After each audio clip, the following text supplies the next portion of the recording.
Close to Home, a personal look at the opioid epidemic in Iowa.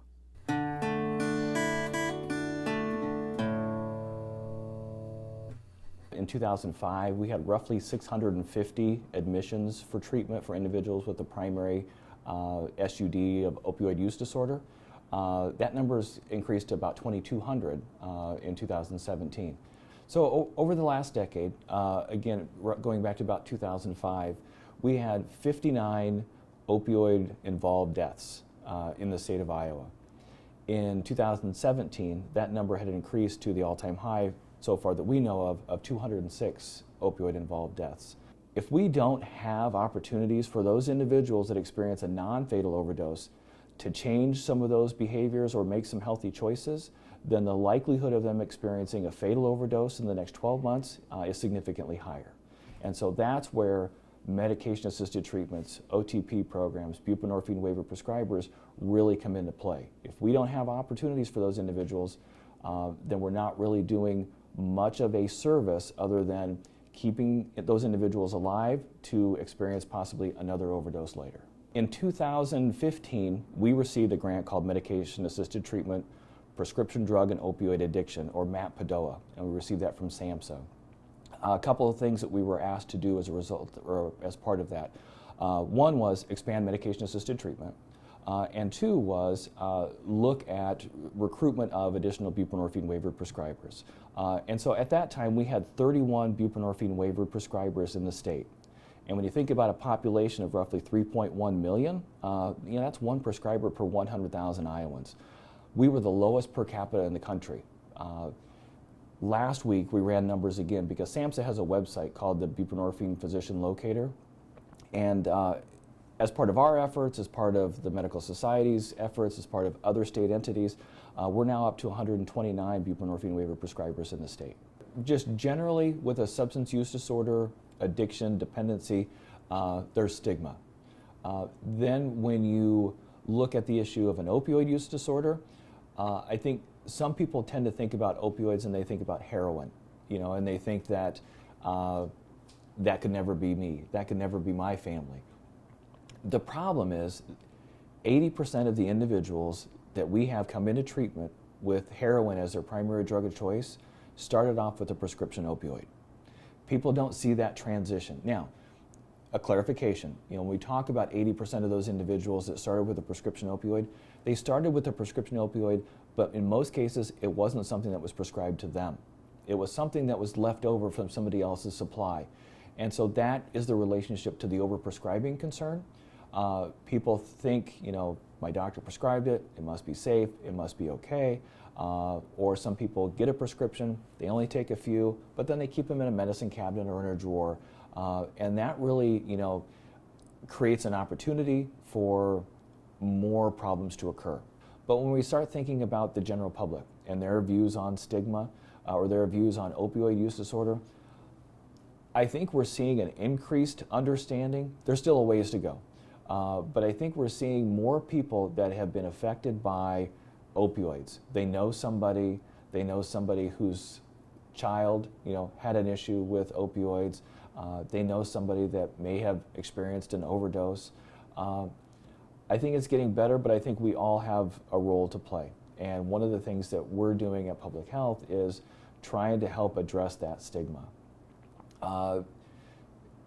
For some, they think just by saying the word stigma, you're creating an issue or you're creating problems, that you're somehow isolating this as a separate issue. But I think stigma kills people, because if I'm afraid to ask for help, if I'm afraid to go to a pharmacy and get a prescription of Narcan because I'm worried about a family member, because I'm worried that my name's going to show up on a prescription monitoring program, or my insurance is going to be aware that I purchased this, or I try to get somebody help for opioids, or I go to another doctor to, there's a lot of different reasons that interfere with people getting help, but people need to realize that this is an issue that unless you address it, unless you, whether it's medication-assisted treatment, whether it's just discontinuing the opioids, whether it's looking at alternative forms of dealing with pain, in therapy, That's a reason that we're seeing, such an increase in the overdose deaths or the opioid-involved deaths. In 2017, we reached an all-time high of over 72,000 overdose deaths in the U.S. 62% roughly of those were opioid-related. That's huge. I mean, you look at about 49,000 individuals that died because of opioid-involved usage. For the first time since, I think, 1962 and 1963, we've had a decline in the average life expectancy for 2 continuous years. That's directly contributed to the opioid crisis that we're experiencing in our country. The United States accounts for 80% of the Oxycodone prescribed in the world, and 100% nearly of the Hydrocodone prescribed in the world. Yet there's been no change in pain or pain tolerance that's being experienced in our country. We have a society that they've got faith in our medical prescribers, and they should. The problem is our medical prescribers, though, our medical professionals have been trained, in a way to think, more is better. They had, different types of groups that were supporting them, prescribing more opioids. The American Pain Society, the AMA was involved, the Joint Commission on Accreditation, CMS, all played a role in prescribe more opioids, listen to the individual. Pain is the 5th vital sign, and that's helped get us into the situation that we're in now. We need to realize that one of the outdated methods that we measure pain is a scale of 1 to 10. The problem with that is that it's so subjective. What might be a 2 for me might be a 6 for somebody else. And to expect that everybody's going to get to 0, that's not realistic. If I can go from a 6 to a 2, that's great. And then what else can I do? Maybe I walk, maybe I swim, maybe I, practice yoga or, participate in acupuncture. But we need to look at, what are some other safer alternatives? And that's one of the things that we've tried to do at Public Health too. Last year we hosted an Approaches to Pain Management Symposium to try and look at a lot of those different areas. The Joint Commission on Accreditation, they oversee all of these hospitals and, regulate and, license and, conduct site visits and inspect. At one time, they issued guidance to hospitals and said, there's no concern regarding, opioid addiction. They've since reversed that view, as most other, groups have. The American Pain Society, the American Dental Association, the American Medical Association. They've all changed, direction and believe that yes, we are in an epidemic. We need to be doing something different. And I think prescribers need to hear that. Maybe there's training that they need to experience as far as motivational interviewing or trying to address having those conversations, those crucial conversations. But telling that patient or sharing with that patient, I'm concerned about your health. I could prescribe you an opioid, but I'm only going to give it to you for 2 or 3 days based on your injury. And that goes along with or aligns with what the CDC has said in their prescribing guidelines for prescription opioids. The 3 goals or the 3 things that kind of drive all of our efforts are reduce opioid misuse, prevent opioid overdose, and expand medication-assisted treatment. Prevention works, treatment's effective, and people do recover.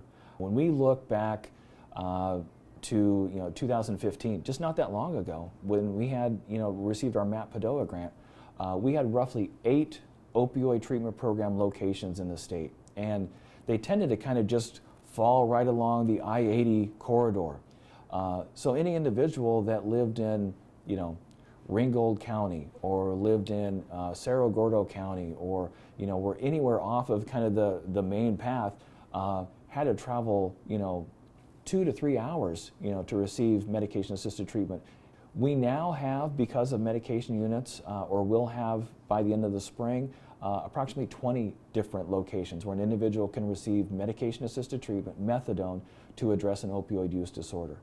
Especially in the case of UCS Healthcare, the fact that they're a Medicaid-eligible provider is huge because we only have one other agency, maybe 2 in the near future, that are able to accept Medicaid for reimbursement for medication-assisted treatment, specifically methadone.